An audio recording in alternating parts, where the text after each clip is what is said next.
1996, Kobe Bryant was a juvenile and ambitious high school kid that was regarded as an athletic guard that had the potential to be a transcendent figure in basketball. After all, Kobe was ranked as the best high school player in his class, won National Player of the Year, averaged 30 points a game, and he was extremely ambitious. As a result, the young Kobe declared for the 1996 NBA Draft, which was one of the most acclaimed classes of all time. Kobe Bryant is the favorite. 18 years old, 6'6". Oh! Yes, but look at his style, look at his rhythm. During the draft, Vino was taken 13th overall by the Hornets and was plastered all over Slam magazine.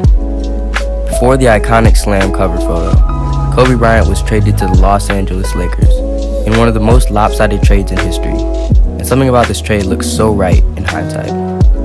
In the words of J. Kyle Mann, for the first of many times, Kobe was, in fact, serious, and Jerry West's equal seriousness should have been an indicator to us. In the years that followed, Kobe Bryant was slowly but surely growing and becoming a more essential piece to the Los Angeles Lakers. And once Shaquille O'Neal was finally at his magnum opus, the Lakers were unstoppable.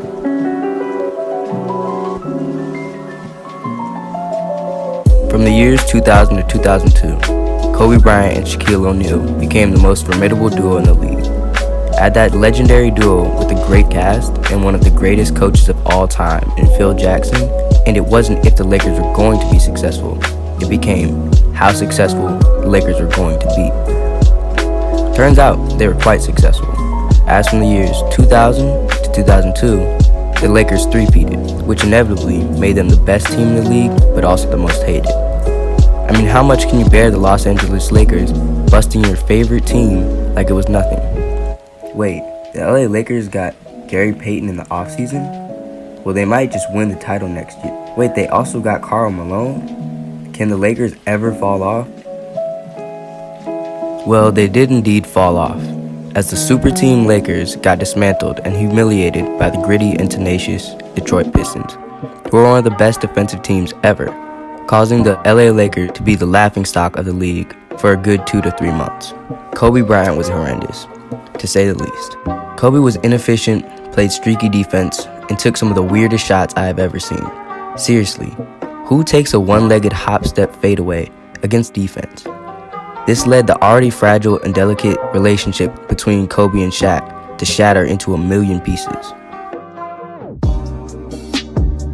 First, some context. Shaq and Kobe were surprisingly cohesive and mature on the court, but that can't be further from the truth off the floor. The beef the two had was rather childish, if that's the right word to use, with Kobe insinuating the idea that he should be the man, as Shaq accumulated injuries and was declining much faster than expected. Their relationship didn't get any better when Kobe had the sexual assault cases, and by the time that Kobe was slowly but surely reaching Shaq's level of play, the two just couldn't be on the same team anymore, as O'Neal left to Miami. All of a sudden, Kobe Bryant was the villain. He got the situation he wanted, so how did he do? Well, Kobe decided to control everything about the Lakers offense, and even that doesn't do justice to how dominant and how extravagant Bryant was on the offensive end. In his first 3 seasons without Shaquille O'Neal, Kobe Bryant took an average of 23.6 shots a game. In comparison, someone like James Harden, who averaged 30, 35, and 34 points, attempted 22.5 shots per game. But doesn't all this scoring and no winning sound somewhat contradictory? Now don't get me wrong, watching Kobe score 81 points against the Raptors, nothing that needs to be said about this game. Ladies and gentlemen, you have witnessed the second greatest scoring performance in NBA history. Is something that's never going to be replicated.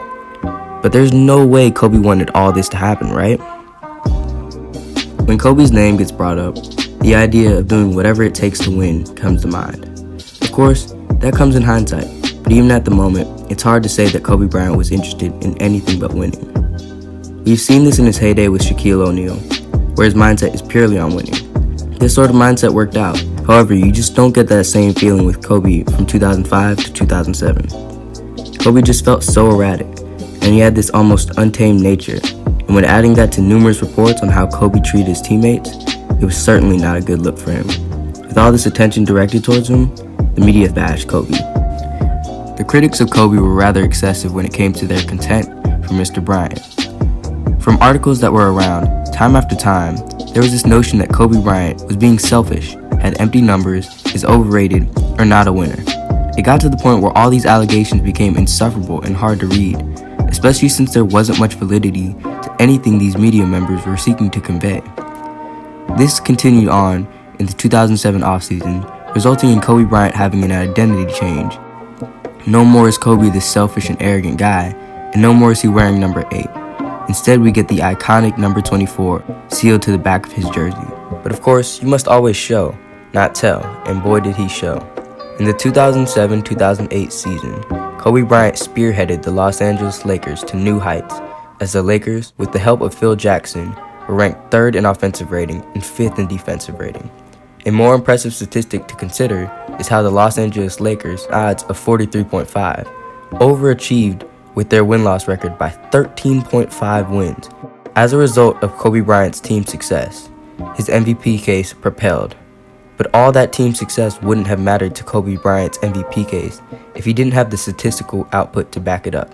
So how did Kobe do? Per 75 possessions, Kobe averaged 27.4 points per game, 6.1 rebounds per game, 5.2 assists per game, all on 57.6 true shooting percentage, which was 3.2% higher than the relative league average. Kobe will get it for the win.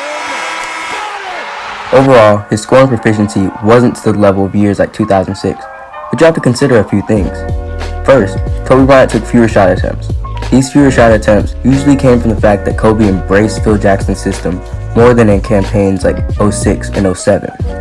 2. Kobe Bryant, despite these fewer shot attempts, was getting more involved on the offensive end. One of the more undermined capabilities Kobe obtained at the end of his career was the ability to operate off-ball. When watching games of the 08 Lakers, the Black Mamba would frequently move around screens and find ways to get involved. Now, something like this wouldn't have been all that viable of an option if it wasn't for Kobe Bryant's ability to shoot in whatever situation he was placed in. He had a back-to-the-basket game. He was capable of hitting long twos, catch and shoot looks, which led to him be able to pass and create shots for others. Of course, he didn't do the latter as much as players like LeBron or Jordan, but his court vision is above average, as he can spot up and create numerous good chances, and the fact that he was willing to pass made his offensive arsenal way more dangerous. Bryant's offensive bag of mid-range pull-ups, elite 3-level scoring, all-time great off-ball movement, and precise footwork is also supplemented by his near-equal shot tendencies from both flanks of the hardwood. According to Shane Battier, a former NBA player, Kobe Bryant is more proficient at discharging shots on the right ends of the court rather than the left. However, instead of having repetitive and predictable shot selection, Kobe usually kept his shot tendencies around 50-50, which makes Kobe Bryant one of the more unpredictable scorers around. This is the reason why countless teams, such as the San Antonio Spurs, notorious for their all-time great defense, had a hard time stopping Kobe Bryant, with a great example being the 2008 Western Conference Finals.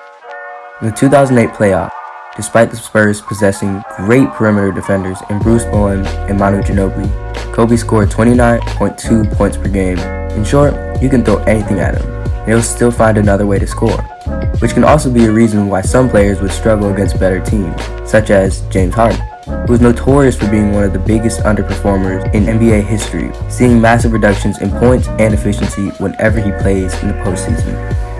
When it comes to the other end of the court, Kobe Bryant's defensive ability is certainly present. When it comes to on-ball defense, though, he has tendencies of getting blown by. Kobe Bryant is great at using his hands and is great at garnering steals as a result. The Black Mamba also has tendencies of playing help defense, and his outstanding footwork helped him in numerous cases as he got older and more conservative with his defense. His defensive impact, however, is somewhat questionable. So one thing is clear.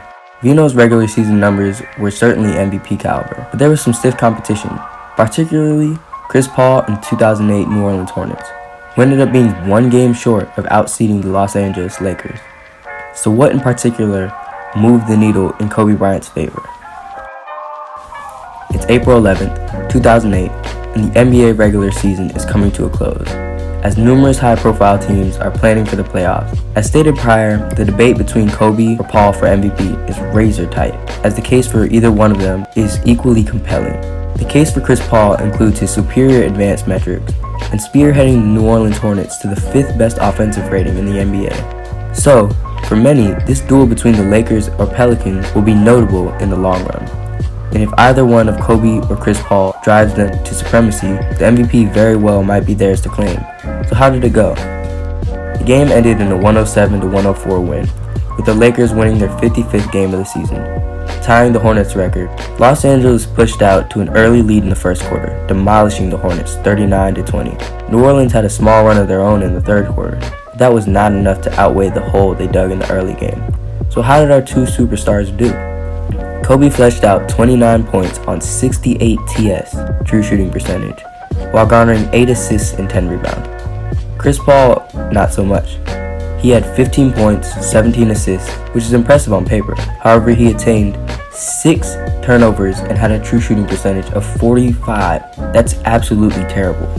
Now, while one game shouldn't decide everything, when looking for who might win MVP, the media members used this game as a reference to give Kobe Bryant the MVP award, as cruel as it may be to Chris Paul. Peterson gets the three-point opportunity, goes to the free throw line, believe it or not, for the first time. On May 6, 2008, after the Los Angeles Lakers demolished the Denver Nuggets, led by Carmelo Anthony and Allen Iverson, it was official.